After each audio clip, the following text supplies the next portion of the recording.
designers. So definitely, I got my clothing line. I have too. I also do tattoos.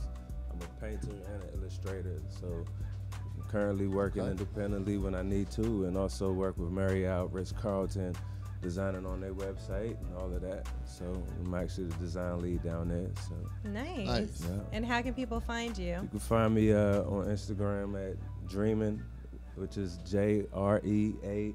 M is in manifest, N is in nirvana. So that's Dreamin'. Nice. So. Well, as always, we want to hear from you. Hit us up on social media at Asherado and call us 202-758-8607. That's 202-758-8607. Tonight's topic, drunk in love. When is enough enough? This is the Urbanista's topic. She must be feeling drunk in love. No, not even. Finna start something. The topic actually came from not only experiences that I've had, but experiences of friends that, you know, have had relationships in which they feel so into someone or so attracted or even connected to someone that they can't necessarily find a way to let that go. There's always something that brings them back, whether it's me or those other people, like something that brings you back to the same situation that you're like, I'm done. This is it. It's over. Like, I think about the movie Baby Boy, right? When it's like, okay, forget you, Jody. Jody, I hate you. It's over. It's over. And then what they do, they're right back together like a week later. Like, there's some relationships in which you find yourself like, I'll never be with that person ever again. And then a month later, 2 months, however long, you're right back there again. So why does that happen? Well, I know why. Oh, well, Grindstone has all the answers, Sway. Well, all right, we go through an eternal battle between our heart and our mind. It's eternal.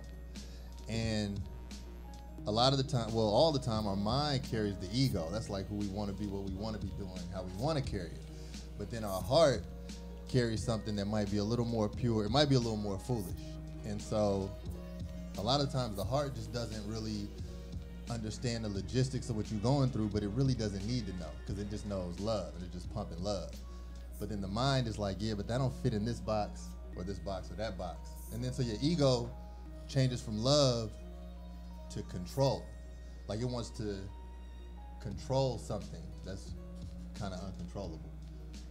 What about your spirit? How's that fit into that? Well, that's when I say heart, that's what I mean. I don't mean like your heart organ. I mean, it lies within your heart, but that's your spirit. But the control is the problem. Like when you try to control the reason why the person's in your life, and we all do. But are you saying the control aspect of things is where you can't let go? Or is that the logic side or the love side?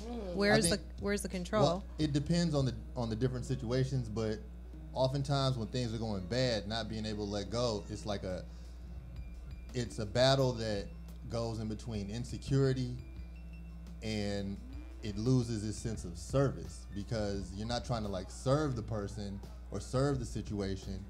You're trying to actually protect yourself from loss, which is egotistical. And then so in that situation, you might hold on to something a little too long. Or maybe you just, you're so connected to this person on a spiritual, soulful level that logic can't take over. The spirit is taking over, so you just can't do that. I don't know if there's a pure science to that. What do you think, Gabe? So I think when you talk about spirit, right? Of course, when you together with somebody, it's a spiritual connection, right? Which means essentially y'all plugged into each other, right? So y'all get that fulfillment when y'all with each other, right? The heart will tell you if you're not fulfilled. Right, so if you're feeling that, your spirit's gonna communicate that to you. That's an interesting way of looking at it. So the logical side is actually communicating to the heart. It is, but you process it through the mind. They be beefing, they be in conflict because your heart might want something, but your mind know that it ain't the best thing for you. I trust my mind before I trust my heart, though. And I'm the opposite. But that depends on your makeup too. Yeah. You know, if you a Cancer, like. Wait, are you a Cancer? No. The Urbanista. I'm a Pisces. Okay. Well, don't you lead? You guys lead with your heart too, Pisces. We lead with intuition. Which is your heart. Not necessarily just the heart. We lead with intuition. It's more on the heart side than the logical side, though. I would say, yeah, compared to like a Virgo. Or a Gemini. Or a Gemini, y'all like. And where's the crystal ball? I got my Where's turban. Ron? Side-eye. Who Yeah, but I knows think Ron it's tough, like, because we have so many things where our ego rules. We want immediate comfort. We want satisfaction. We want what we think is satisfaction, but we're not looking further. But what we lose sight of is the fact that everybody who comes in your life is a teacher. And so a lot of the times, like, you got to sit on this lesson you're learning until you learn the lesson. Whatever the lesson is, I don't know what it is. And while you're in class, you might call that class love, but you know, you're really learning something. That's right. But I think love serves. Like, love serves somebody. So it says, when do you know it's good to, what does it take for you to absolutely decide to cut somebody off? Like, when is love not enough? Like, for everybody at the table, like, when you decide, like, no, this is it. When it becomes toxic. Yeah, when you learn the lesson. Really? I think it's Yeah. so dependent. I think it's so dependent on the person, though. When I say toxic, meaning, I'm going to define what I mean when I say toxic. That means that your energy starts to be